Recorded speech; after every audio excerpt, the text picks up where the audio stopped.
जब महिला अपने लिए कुछ करती नहीं तो इससे बड़ी कौन सी पूजा होगी। जो दूसरे के लिए जीता है वो सबसे बड़ी पूजा है। इसलिए महिलाओं के लिए हमारे धर्मग्रंथों में पूजा नहीं लिखी है कि महिला जो भी पति करेगा अच्छे कार्य, बुरे कार्य करने की साथी नहीं है। वो अच्छे कार्यों की आधा पुण्य तो घर बैठे ले लेगी, कुछ बिना कुछ करे हाथ भी नहीं लगाएगी तो पति का आधा पुण्य की मालिक होती है। तो आधा तो उसने वो ले लिया जो पति ने करा और बाकी का उसका अपना प्लस हो गया। तो फिर महिला के लिए कैसे हो गई। और पुरुषों के लिए इतनी पूजाएं लिखी हैं कि बेहिसाब पूजाएं हैं कि पुरुष पूरे जीवन अगर लगा रहे तो भी बेचारे के पास भी आधा भी नहीं रहता। तो ये कथा हमारे रामायण में भी आती है।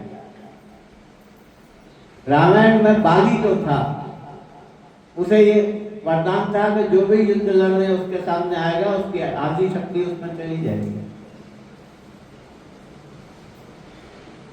आधी शक्ति रह जाएगी, उसमें आ जाएगी।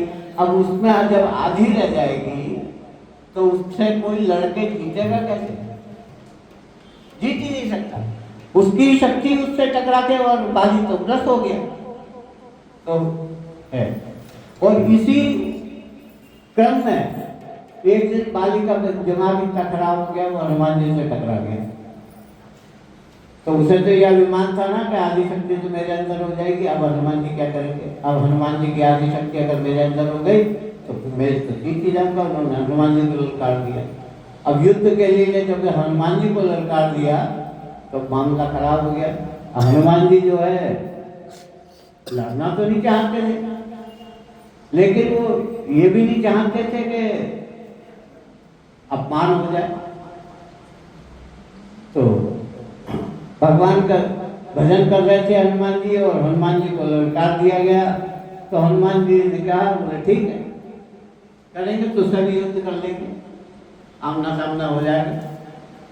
तो अब हनुमान जी में कितनी ताकत है ये बाली को पता नहीं। और हनुमान जी की ताकत मेरे ख्याल में कोई नहीं जानता कि कितनी ताकत है। तुलसीदास ने भी अतुलित लिख दिया, सीमा नहीं बताई कि कितनी ताकत वाले हनुमान जी। अब जिस दिन निर्णय हुआ कि भाई उस दिन जो है युद्ध अखाड़े में चल के हो जाएगा, कुश्ती हो जाएगी, जो जीतेगा ठीक। अब बाली तो प्रसन्न था